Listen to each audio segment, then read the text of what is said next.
Gloire au Seigneur. Que Dieu vous bénisse abondamment. Soyez bénis, bénis, bénis, bénis. Nous sommes encore là ce matin. Nous, c'est le centre missionnaire, Cité de repos, Gatineau. Et ce matin encore, nous rendons grâce à Dieu pour sa présence au milieu de nous. Et nous croyons ce matin que quelqu'un sera richement béni. Sans plus tarder, nous voulons commencer notre message de ce matin qui est intitulé « Comprendre la mission ». Comprendre la mission. J'aimerais qu'on lise. Nous allons prendre Actes des Apôtres, chapitre 8. Nous allons prendre le verset 1er. Nous allons lire le verset 4 à 8. Puis nous allons prendre 26 à 30. Et en fin de compte, 39 à 40. Actes des Apôtres, chapitre 8, verset 1, et puis 4 à 8, puis 26 à 30, et enfin 39 à 40. Nous lisons au nom de Jésus-Christ. Saul avait approuvé le meurtre d'Étienne. Il eut ces jours-là une grande persécution contre l'église de Jérusalem. Et tous, excepté les apôtres, se dispersèrent dans les contrées de la Judée et de la Samarie. 4 à 8. Ceux qui avaient été dispersés allaient de lieu en lieu, annonçant la bonne nouvelle de la parole. Philippe étant descendu dans la Samarie, dans la ville de Samarie, il prêcha le Christ. Le foule tout entière était attentive à ce que disait Philippe, lorsqu'elles apprirent et virent le miracle qu'il faisait, car des esprits impurs sortirent de plusieurs démoniaques, en poussant de grands cris, et beaucoup de paralytiques et des boiteux furent guéris. Il eut une grande joie dans cette ville. Et nous prenons encore 26 à combien? 26 à combien? Que quelqu'un dise 26 à combien?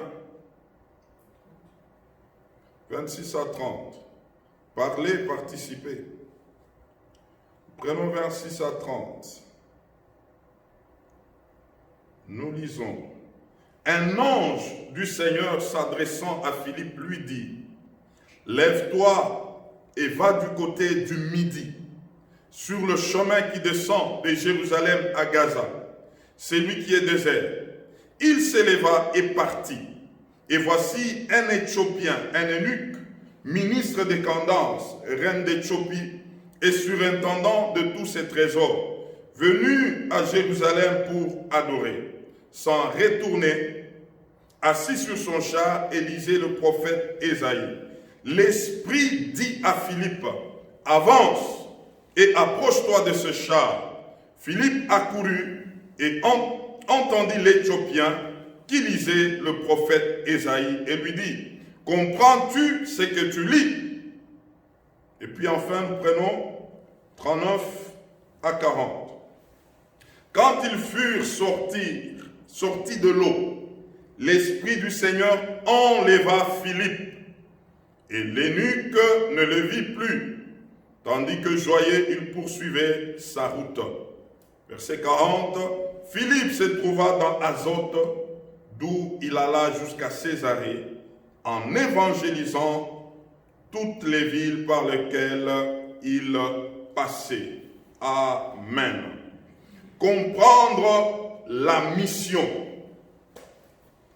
Ce matin, tu comprendras quelque chose à propos de la mission.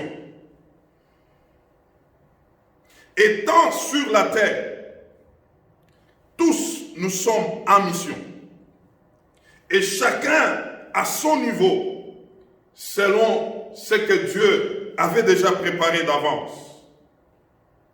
Vivre en réalité, c'est répondre à la mission dont on est porteur. Beaucoup de gens ont des difficultés pour comprendre leur part de mission sur cette terre. Et beaucoup de gens se retrouvent en train de faire autre chose que la mission pour laquelle Dieu les a introduits dans le temps.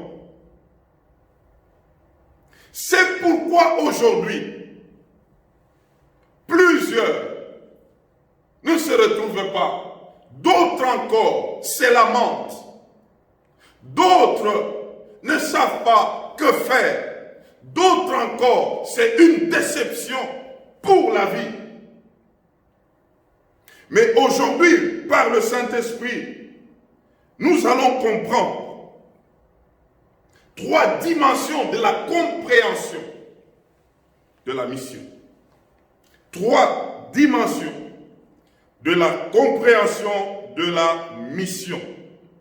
Ce texte va nous aider.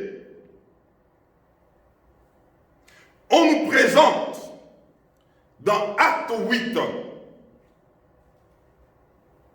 que là où le disciple servait, c'était à Jérusalem. Ils étaient là d'une manière paisible, servant le Seigneur. Ils étaient équipés.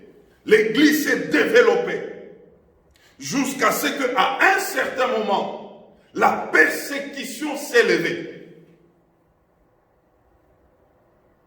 La première dimension qui peut nous aider à comprendre la mission, c'est la persécution.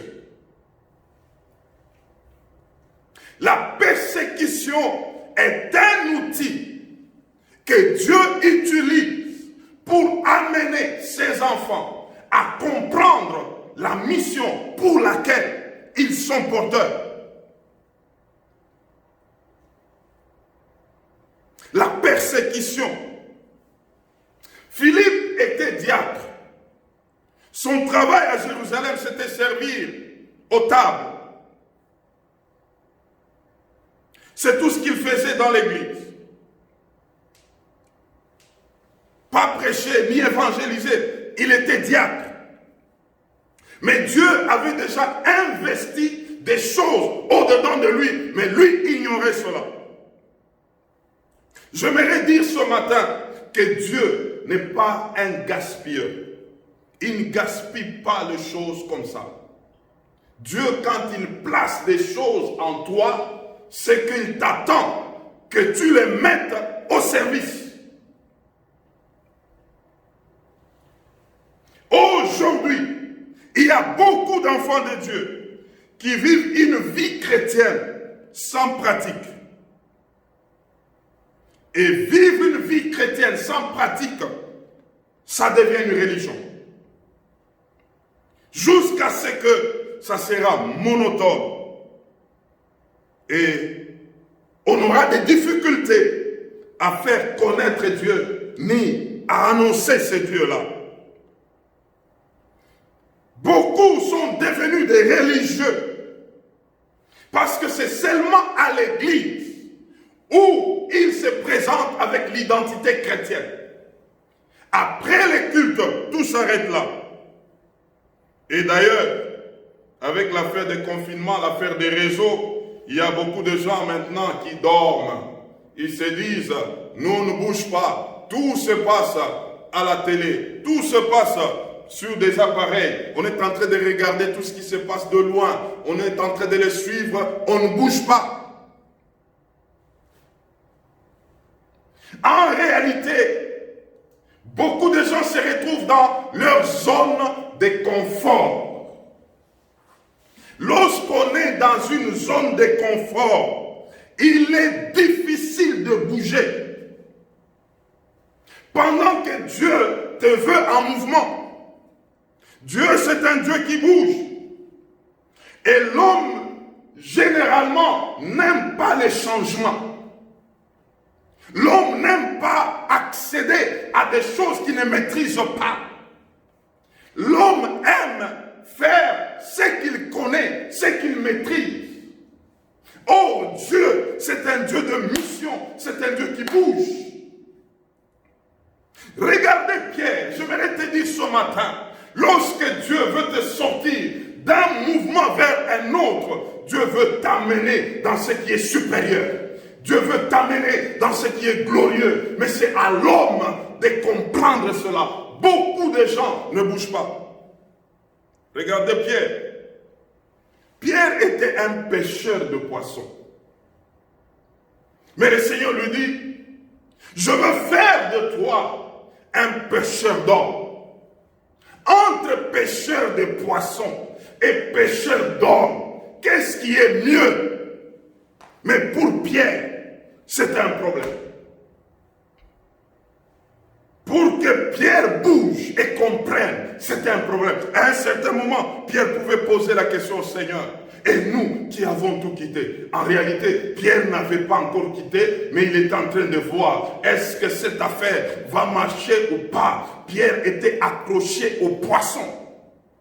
Pendant qu'on l'a mené à la dimension de gérer les hommes. Pierre était businessman. Il allait faire sa pêche toute la nuit, toutes les nuits. Deux fois, il sortait sans poisson. Et il doit vendre ses poissons pour vivre. Mais le Seigneur lui dit non, arrête ce travail-là. Je ferai de toi un pêcheur d'hommes. Et quand toi tu feras ce travail, tu ne chercheras pas l'argent. C'est l'argent qui va te chercher. Les apôtres, quand ils sont arrivés à Jérusalem, Pierre était là-dedans, rempli du Saint-Esprit. Il annonce le premier message. Pendant qu'il a prêché, 3000 âmes ont cru. Quelle pêche miraculeuse! Et pendant qu'il a prêché, après cela, il y a eu des gens qui venaient à Jérusalem. Le Pierre et les autres apôtres étaient assis. Et ces gens-là jetaient l'argent à leurs pieds. Quand il était pêcheur de poissons, c'est lui qui cherchait l'argent. Mais quand il était devenu le pêcheur d'hommes, c'est l'argent qui venait à ses pieds. Tout ce que Dieu veut t'amener à faire est meilleur que ce que toi-même tu fais. Il faut retenir cela. Quand c'est Dieu qui veut t'amener à faire ce que lui veut, ça ne peut être que meilleur, ça ne peut être que glorieux. Mais, comment les comprendre? Beaucoup de gens se retrouvent là où ils sont par eux-mêmes et non pas par Dieu. Pourquoi? Parce que pour la plupart, les gens sont allés à la recherche de la vie. Les gens sont allés à la recherche des choses de ce monde. Ils se retrouvent à des endroits comme par accident en train de chercher. Peu seulement se retrouvent à des endroits par mission. Quand tu demandes aux gens, comment tu t'es retrouvé au Canada, tu t'es retrouvé aux États-Unis, tu t'es retrouvé en Australie, peu seulement peuvent te dire, c'est Dieu qui m'avait dit, c'est Dieu qui m'avait orienté. Mais en réalité, beaucoup se retrouvent parce qu'ils sont à la recherche de la vie. C'est pourquoi Dieu aussi les suit là où ils se sont retrouvés et Dieu commence à faire des choses avec eux. Bon gré, mal gré, Dieu le suit. Vous savez, il y a eu 2 gens qui se sont retrouvés en mission. Non pas parce qu'ils savaient qu'ils devraient aller en mission, mais parce qu'ils devraient aller chercher ce qu'ils cherchaient et Dieu a mis la main sur eux. Philippe s'est retrouvé à Samarie, non pas en mission, mais à cause de la persécution. C'est la persécution qui a amené Philippe à se retrouver à Samarie. C'est la persécution qui l'a fait bouger. Ça, c'est la première dimension de la compréhension de la mission. Philippe a fini par comprendre que je me retrouve à Samarie, c'est pour prêcher l'évangile. Mais en réalité, au départ, il ne savait pas. Lui fuyait. Il ne savait pas rester à Jérusalem. La pression de la persécution l'a déplacé. Il s'est retrouvé comme des forces à Samarie. Et là, il se dit, non mais, à Jérusalem, je suivais les pierres, les gens prêchaient, je peux aussi prêcher. Et c'est là qu'il s'est retrouvé, qu'il a commencé à prêcher. Pendant qu'il prêchait, il a commencé à avoir des résultats. Il a vu des paralytiques s'élever. Il a vu des malades être guéris. Il a vu autant de miracles. La Bible dit en Samarie, il y a eu une grande joie. Même Philippe était dans la joie. Mais en réalité, au départ, il ne savait pas. Il ne savait rien du tout. Cette manière d'aborder la mission, c'est une dimension basse de la compréhension de la mission. Comprendre une mission à cause de la persécution, c'est une dimension de compréhension basse. C'est que sans la persécution, la personne ne pouvait pas comprendre. Et cette dimension de la compréhension fait souvent très mal. C'est-à-dire, Dieu peut utiliser de moyens forts. Dieu peut arrêter quelqu'un à ce qu'il était en train de faire. Dieu peut chambarder des choses pour que la personne comprenne seulement qu'il faut que je laisse. Il faut que j'abandonne.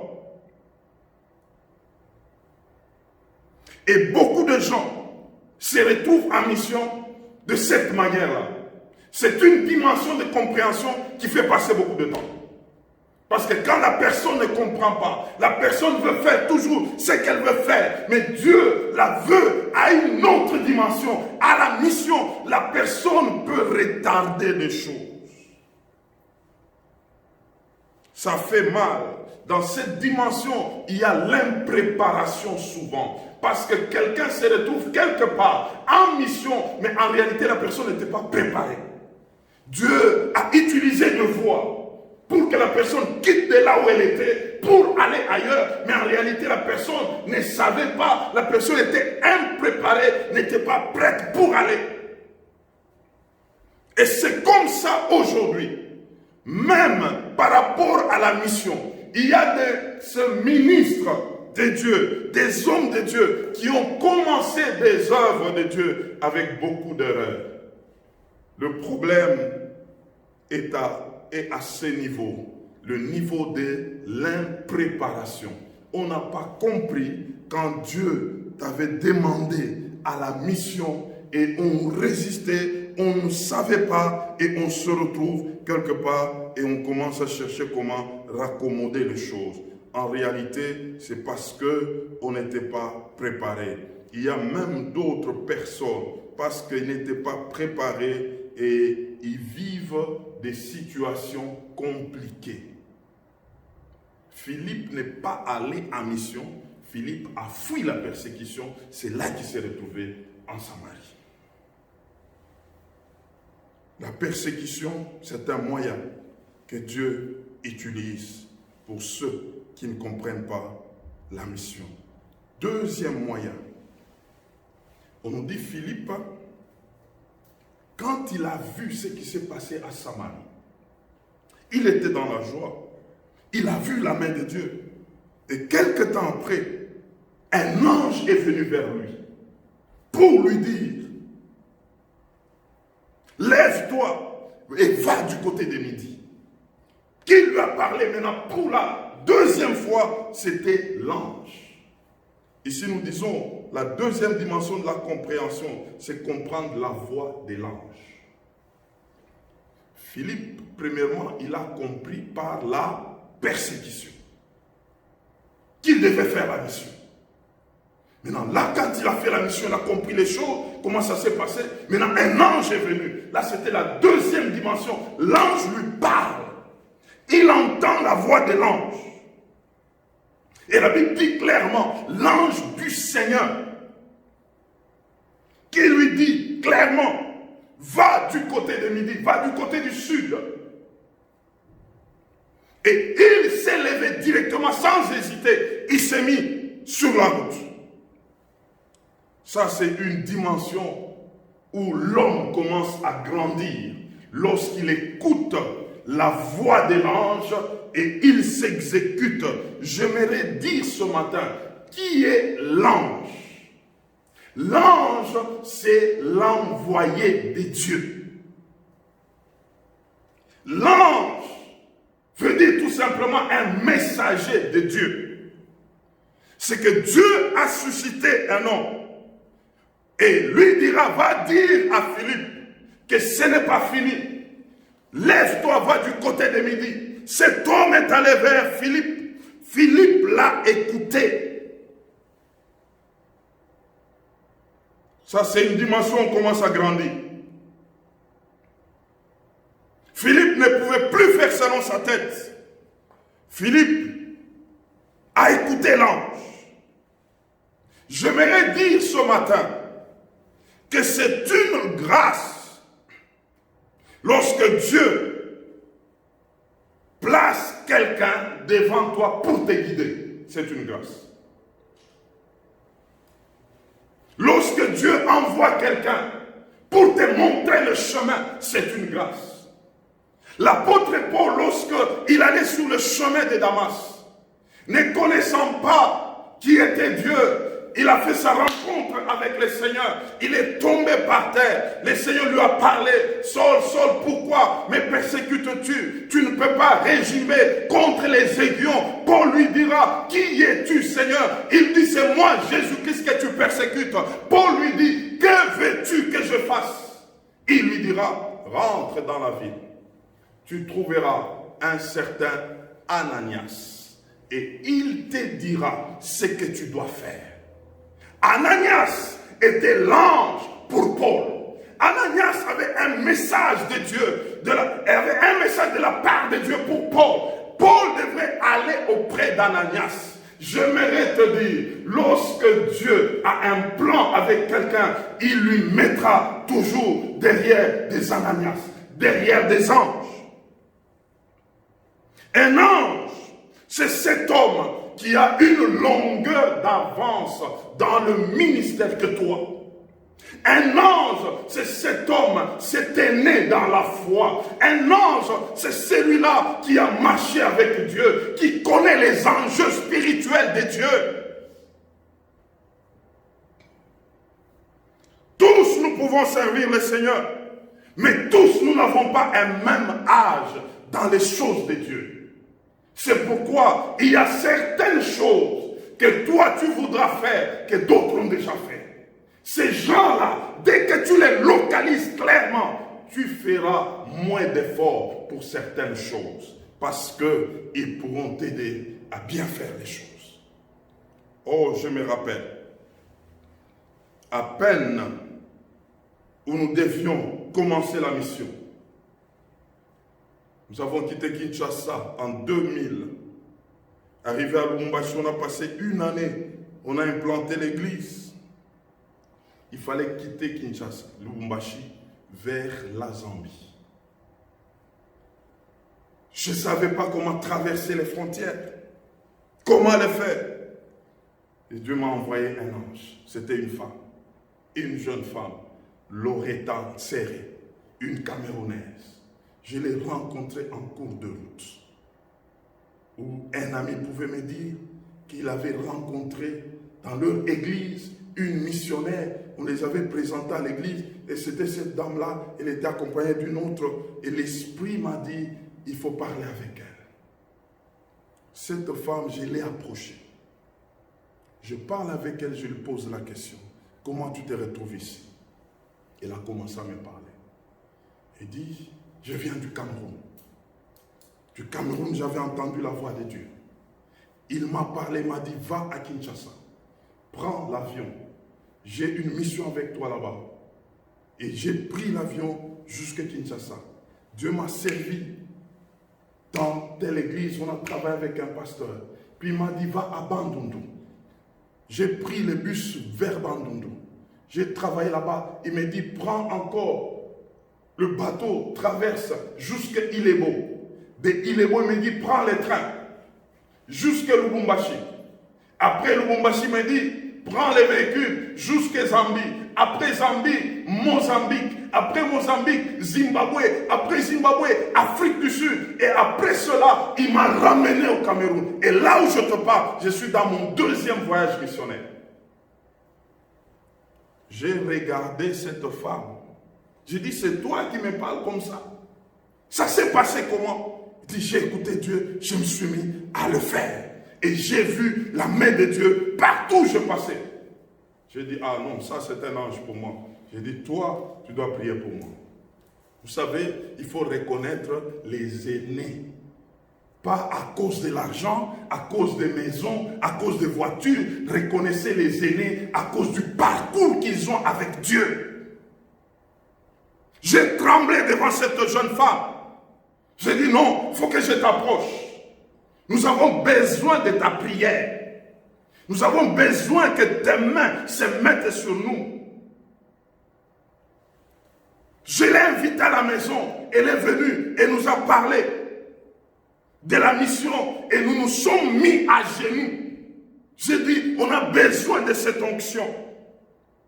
J'aimerais vous dire ce matin, tous nous servons le Seigneur, mais tous nous n'avons pas un même parcours.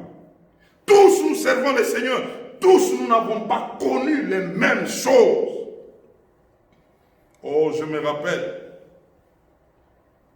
d'un vieux opposant du pays de la RDC. Pendant que les opposants étaient en train de s'agiter, et lui, on l'a interviewé. On lui pose la question, explique-nous. En quoi tu es opposant? Toi, tu es devenu un opposant éternel. Toujours opposant, toujours. En quoi tu es opposant? Dis-nous d'abord, c'est quoi cette opposition-là? Le vieux n'a pas répondu. Le vieux a ouvert sa chemise. Il ouvre sa chemise. Il soulève le dos. Il montre une cicatrice d'un fer au dos. Il dit, c'est ça. C'est ça l'opposition. La cicatrice là, elle est venue d'où? Lorsqu'il s'opposait. Je vais poser la question à quelqu'un. As-tu combien de cicatrices pour Jésus-Christ? Il y en a combien? Nous écoutons des hommes qui ont des cicatrices. Des hommes qui ont des marques. Paul a dit que personne ne me fasse de peine. J'ai des marques de Jésus. Sur son corps, il y avait des marques. Lorsque Paul s'est mis à parler de ce qu'il a connu, je ne sais pas qui encore avait connu ces choses-là comme Paul. Les aînés, ce sont des modèles qui peuvent nous propulser dans la foi, qui peuvent nous pousser à accéder dans la mission. Quand j'ai compris ces choses, c'est pourquoi je me suis fait lecteur, étudiant de moi-même. C'est-à-dire, je me suis mis à étudier des hommes de Dieu, des hommes de parcours, des hommes de mission, des hommes qui ont connu autant de choses avec Dieu. Je me suis mis à les étudier parce que ces gens-là nous aident à regarder de l'avant, à voir un modèle. Ce que tu peux connaître aujourd'hui, il y a quelqu'un qui l'a connu avant toi. Mais si tu rencontres cette personne, il peut t'aider. Lui pouvait en souffrir autant, mais toi, tu peux en souffrir moins parce que tu l'as écouté. Troisième dimension de la compréhension de la mission. Ah, c'est là où le Saint-Esprit nous veut. Comprendre la mission par le Saint-Esprit. Ça, c'est le top. Au début, lorsqu'on ne comprend pas les choses, c'est la persécution. Comme une voie que Dieu utilise. Il nous pousse, il nous pousse, il nous pousse. Par des circonstances difficiles, même que nous n'avons pas compris. Mais quand nous arrivons à une autre dimension, Dieu nous amène à écouter la voix de l'ange. la voix des aînés, la voix des hommes qui ont commencé avant nous. Et lorsqu'on écoute ces gens, la volonté de Dieu, c'est que tu commences à écouter le Saint-Esprit lui-même. Oh, à Philippe, après avoir écouté l'ange, c'est là qu'il entend maintenant le Saint-Esprit lui dit, Philippe, avance. Pendant qu'il allait, on lui dit d'avancer. D'avancer, on lui dit, approche les chars. Approche l'homme qui est à côté de toi. Ça, ce n'est pas l'ange qui lui a dit. Ça, c'est le Saint-Esprit lui-même. Il a dit à Philippe d'avancer et de s'approcher à côté de quelqu'un. Et cet homme, c'était l'eunuque éthiopien. Le Saint-Esprit connaissait le besoin de cet homme. Et il s'est mis à parler à Philippe.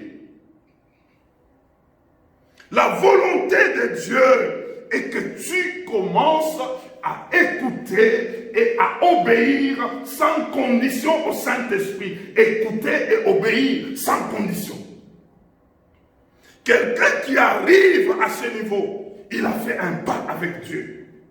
Et Dieu, quand il nous appelle ses serviteurs, c'est pour que nous puissions amener son peuple à écouter le Saint-Esprit et à commencer à agir selon le Saint-Esprit. C'est là que Dieu nous attend. Et si quelqu'un, jusque-là, il est serviteur, où tout le monde, c'est toujours derrière lui. Et il y a d'autres même qui ont du mal à faire la mission aujourd'hui. Et ils se disent, il n'y a pas moyen que je bouge. Parce que quand je bouge dans l'église, il y a des âmes qui disent, depuis que tu es parti, il n'y a rien. Il faut que toi-même tu sois là. Et on est fiers de ça. Donc on n'a pas encore fait le travail. La volonté de Dieu est que nous puissions amener le peuple de Dieu à écouter Dieu par le Saint-Esprit. Qu'il soit en mesure de commencer à entendre et de commencer à faire.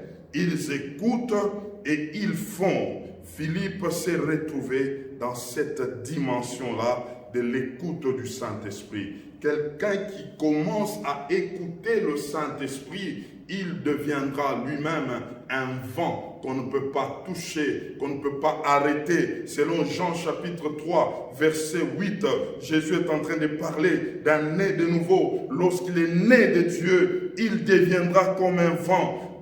Personne ne peut le saisir. Et ce vent-là, il va aller là où il est conduit par le Saint-Esprit. Il est devenu un captif du Seigneur. Il y a des hommes aujourd'hui, ils peuvent aller partout, par eux-mêmes. Ils se décident. Aujourd'hui, je quitte ici, je pars. Je vais où? Je vais en Afrique du Sud. Je vais où? Aux États-Unis. Il est prêt à ça. Mais un captif de Dieu qui marche selon le Saint-Esprit ne bouge pas au hasard. Il faut qu'il entende la voix de Dieu pour se mettre au travail. La voix de Dieu pour bouger. Il veut se rassurer que là où il se trouve, le ciel est en train d'acter. Le ciel est d'accord. Le ciel sait que là où tu es, c'est là où tu devrais être. Ce que tu fais, c'est ce que tu devrais faire. Si tu arrives à ce niveau, ça c'est la dimension de la maturité. Oh, ne bouge pas par la persécution, mon frère. Oui, un ange peut venir, qu'il t'aide, oui, mais la volonté de Dieu est que tu bouges par l'écoute du Saint-Esprit. Que le Saint-Esprit lui-même te parle. Qu'il te parle lui-même. Oh, j'aimerais clôturer. J'aimerais clôturer ce message avec un témoignage. Mais bien aimé, la mission. Nous nous sommes retrouvés en Zambie en 2001. On arrive accueillis par un pasteur dans une église de la ville. Une église où tout est au point. Et l'homme de Dieu qui nous avait accueillis, il m'a accueilli par une prophétie dans l'église. Cet homme de Dieu, Dieu va l'utiliser puissamment. Dieu va faire autant de choses avec lui dans cette ville. Il a parlé de la part de Dieu. Mais j'ai entendu une voix me souffler à l'oreille. N'écoute pas ce qu'on te dit. Regarde aux œuvres. Après quelque temps, cet homme m'a demandé de parler avec lui et il pouvait me dire qu'il va me laisser l'église. Que cette église, je vais la conduire.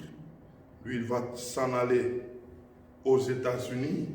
Moi, je vais rester là-bas, conduire le peuple de Dieu. On va s'arranger. On va me donner un bon logement, une maison, un véhicule. Et j'aurai tous les salaires, tout ce que je peux avoir. Et là, je me suis retrouvé une femme, 2 enfants. Et je me dis, Dieu ici, c'est bon. Et dans l'église, c'était une église où fréquentaient les femmes des ministres, où fréquentaient des hommes d'État zambien. C'était une église connue. Et c'était au centre-ville, à Northmead.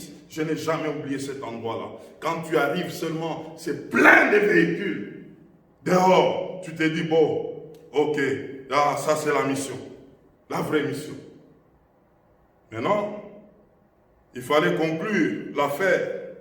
Avant de conclure l'affaire, il m'a donné un séminaire. Et je n'ai jamais oublié ça. Il y a des choses qu'on ne peut jamais oublier. J'ai dit, bon, on va commencer le séminaire. Et le séminaire, le thème était « Quand Dieu vient ». J'ai dit, je vais prêcher, je vais enseigner comment préparer le peuple à recevoir Dieu. Pendant que moi, je ne savais pas que je préparais le peuple à avoir des problèmes.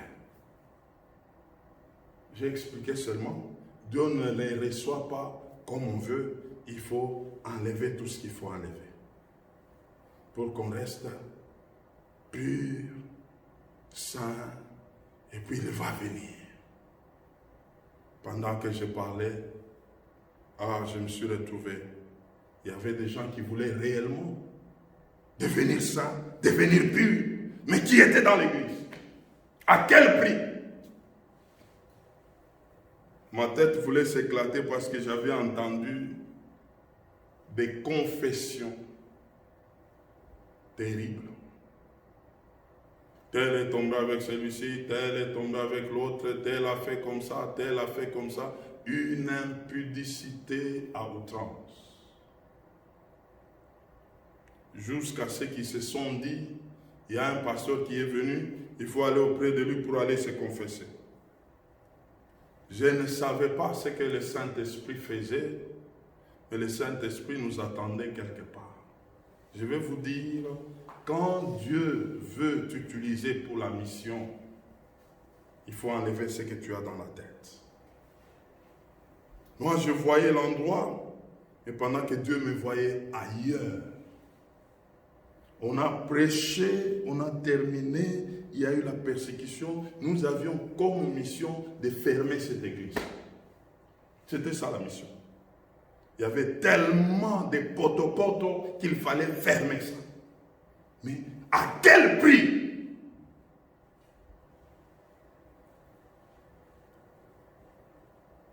L'homme qui était là à la direction de cette église a mobilisé la police. Parce qu'il y avait un mouvement incontrôlé.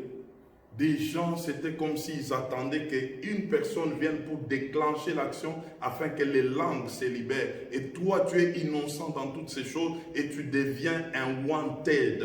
La police s'est mobilisée, l'homme avait l'argent, il avait le moyen, il était connu et les choses se sont passées de telle manière qu'il fallait vous chercher pour vous arrêter. Je suis en train d'aller quelque part. C'est en fuyant, comme Philippe, il fallait fuir pour se retrouver à un endroit très reculé, qui a l'apparence d'un petit village. Là, on ne pouvait pas mettre la main sur nous. C'est là qu'il fallait se retrouver maintenant, où il n'y a pas du courant, où il n'y a pas l'eau, où il n'y a pas la vie des hommes normaux. on s'est retrouvé là-bas en fuyant la persécution. Et là où on s'est retrouvé, l'église a commencé. On a passé avec ces villageois plus de 4 ans. Avec eux là-bas. Il fallait commencer l'église. Et mon fils Gad n'avait que 2 ans. On était en train de fuir avec lui. Très sérieux. Et vous arrivez là-bas, en réalité, en fin de compte, vous vous êtes dit, ah bon? Donc tout ce que Dieu voulait, il voulait que nous soyons là. Il voulait qu'on prêche là. Il voulait que ceux de là puissent entendre la parole de Dieu. Alors, écoutez-moi bien. Après toutes ces choses, j'ai fait de grandes conclusions de la vie et c'est ce qui me conduit aujourd'hui. Premièrement, j'ai toujours dit que la faim ne peut pas tuer quelqu'un qui marche avec Dieu. Il ne peut pas mourir à cause de la faim. Jamais. Dieu n'abandonne jamais ses enfants. J'ai conclu cela. Ce sont des choses que j'ai vécues dans la chair. J'ai senti comment la chair peut faire mal. J'ai senti comment est-ce que tu peux manquer, comment est-ce que tu peux vivre et il n'y a que Dieu que tu as, point barre. Alors aujourd'hui, on se retrouve ici, nous sommes à Gatineau. Je vais vous dire que ce que j'ai appris m'aide aujourd'hui. Et qu'est-ce que je veux dire? Aujourd'hui, ce n'est pas un endroit qui m'importe, mais c'est Dieu. Je veux être là où Dieu me veut. Je veux faire la volonté de Dieu. Je veux écouter Dieu me parler.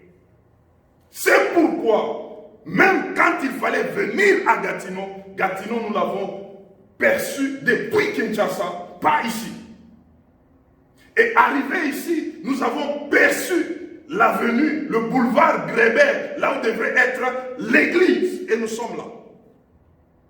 En réalité, c'est quoi? Lorsqu'on a connu la persécution, on a été derrière les aînés.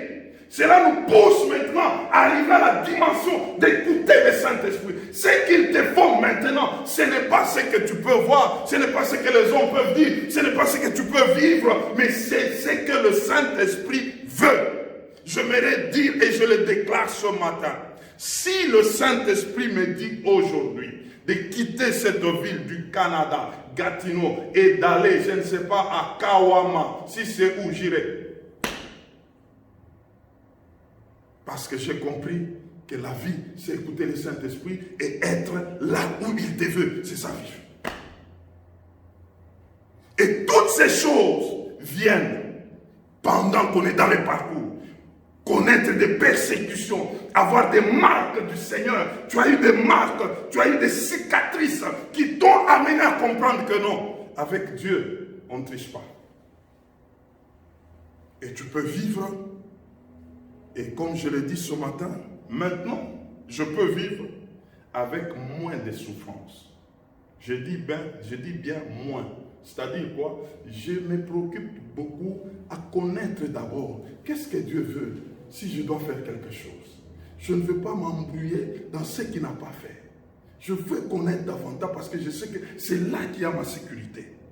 Je veux connaître si réellement ce que je fais, Dieu est là-dedans. Mon frère, ma soeur, c'est à cela que Dieu t'attend. Dieu t'attend là. Et ce matin, je nous invite à l'écoute du Saint-Esprit.